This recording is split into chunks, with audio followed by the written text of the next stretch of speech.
Capacity is determined by technical competence, managerial competence, financials, market size stroke profile, service offerings stroke income lines, pricing strategy, etc. I mean, if a Shell were to come to a typical bank to come ask for financing to finance an oil exploration deal, we want to know if Shell has the capacity. And I mean, possibly even without thinking, there's already a feeling in the air that they have the capacity because they've been in that business for long. They have a huge financial war chest. Their income lines are very clear. That's the kind of thing that we're talking about. You don't have some guy who's possibly a farmer in his village saying he has an oil block. He wants us to finance it. We are then asking ourselves, does this man know what he's talking about? I mean, just trying to break it down. You know. Then for capital, we are saying the money the promoter has invested in the business, evidencing his commitment to the business. If you recall, when you want to go take a facility from a typical finance house, they will talk about equity contribution. Because, in fact, that's why most times I don't like things being free. I tell you, if people, for instance, have been made to pay to register for this event, even if it were just 20 people that paid for the registration, I tell you, 19 at the minimum would have been here. Are you following me? But because it's free, I mean, I haven't committed anything anyway, so even if I don't come, I'm not losing anything. So I like to say, no, people must contribute a token so that there's a commitment. There is a commitment. There is something you would lose if you didn't come. There is something you would lose if you didn't pay attention to that business you have sought financing for. But if you don't put your money down and you're using other people's money from head to toe, you can even be sleeping at home rather than go to work. I tell people who in paid employment say, this work is difficult to blah. I said, no, except you don't want to succeed. When you run your own business, you even work harder. Except you don't want to succeed. And in fact, you are lucky. I mean, when you are in paid employment, they must drop your salary at the end of 30 days. There are some days you would even close very early. There are some days if the window is clear, you go late. Saturdays and Sundays, you don't go. But when you run your own business, if a client says, meet me at 10 p.m. on Sunday, you will find your way there. That time, you remember that you would even forget that third mainland is dangerous because you need the money. But if you were in paid employment or you are an employee, this my boss is very wicked. How can he expect me to be out of the house at 10 p.m.? I tell people, I mean, in the course of working in KPMG and Nexon, where I trained, I've been on Neko Bridge at 2 a.m. And you know what? I got home. I mean, that's not the model anyway.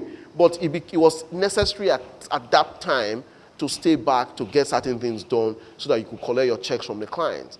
And we did that. And the only thing that happened was that, okay, the next day, rather than resume at about 8 a.m., you possibly resumed at about 10 because you had to sleep a bit. But you know what? Before you went home, the objectives for which you stayed back had been achieved. And your checks were going to drop. And I also am an apostle of the fact that work does not kill. And the moment you have that kind of approach, I tell you most times, success is assured. Then, of course, you have character, a measure of integrity and trustworthiness, your credentials and references, credit reports, references from customers, etc. Then you also talk about collateral. I mean, we're trying to break down further now the 5 C's of credit. Collateral, secondary repayment source, then conditions, purpose of the loan, local economic climate and conditions within the industry. I mean, just generally ensuring that the operating environment will favor the survival and achievement of the goals of that business.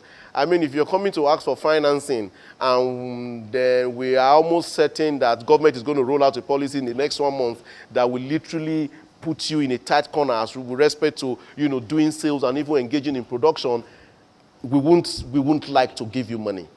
I don't know if you get what I'm saying. So in assessing whether you will be a good credit customer, it's going to be a combination of internal and external factors. Internal factors being, okay, your capacity, your character, collateral, and external factors too, because you are operating in an environment that's affected by policies most times beyond your control and outside your control. Okay? I mean, look at the guys. If I were in the business of selling Okadas in Lagos, and I went to stock Okadas, for instance, that I should sell, say, for the next 6 months, I'm in bad shape right now. Because the guys who ride Okadas are training away, and those who had the hopes of buying, or plans of buying, are not going to buy anymore. So technically, my business has been affected by governmental policies that are clearly outside my control. You have stock these motorcycles as a kind of business that you want to sell to people, and this governmental policy came up, and it has to spoil the business. How can you re-strategize, and what can you advise for one to do? Okay. There's always a way out. I think that's very clear. Perhaps I might not be able to tell you straight for that particular business what you would need to do to ensure that you don't lose all of that stock, or that stock does not lie down there indefinitely without you being able to sell it. I think my approach would be to say, all of the other people in my kind of situation, what are they doing to wriggle themselves out? Now, even outside this environment, or even in the larger environment, people who have found themselves in this kinds of situation, even in other industries, how have they typically wriggled themselves out? If some of those things, if you can find answers to some of those questions, I am very certain you can draw insights from those answers and then fashion a solution for your kind of business. But are we in a situation where there is no solution? I would like to think no.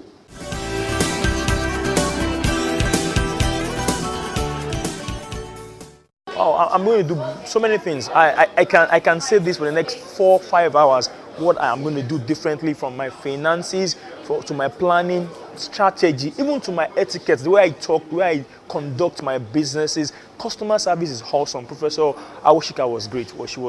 She taught it in a different dimension. Talking about ethics also, it's like I'm going to do those differently. Also, my marketing, it's another area that whereby we've been taught how to innovate in that area. Talabi was also great when he taught us about innovating business, how I can innovate on my business, and like Awoyemi told us, smell money, have a eye for problems and solve those problems. I think that's where money comes from. So these are the major areas that help every businesses to succeed, even in this our own economical terrain. And I'm going to do those differently. At least my finance is one key thing, because that's one key area that the guy from Fidelity Bank has really helped us, and also the guy from Bank of Industry. I'm going to make use of all the materials, the resources that they've given us, even the opportunities to bank with them, to also work with them. I'm going to make use of those opportunities efficiently. My business must grow. It doesn't have a choice. It must grow. I'm coming back here to be a testimony. Ebere Soniwosu. I work for Golden Apex Energy, Gecko Limited. Before I came to the program, I expect the program to add value in terms of empowerment and entrepreneurship, helping the participants to gain wider knowledge, about how to run their businesses effectively, customer service, and then we talk about also building business from the scratch and taking it to a greater height. The session that dealt on strategy, business strategy, and also customer service, those are really very key areas that I quite appreciate. Because for you to run your business effectively, you must, focus on your strategy, your game plan, and then what market, your target market. You should be able to, lay emphasis on those areas for you to make a meaningful progress. I intend to, first of all, pay much emphasis on service delivery. There should be zero tolerance for complaints. Any issue raised by customers should be taken seriously. Because it's easier to retain a customer than to win a new customer. So that's one major thing I'm taking from this. And like I mentioned before, issue of a strategy. You must have a clear strategy on one, how you will grow the business, and also how you will beat competition.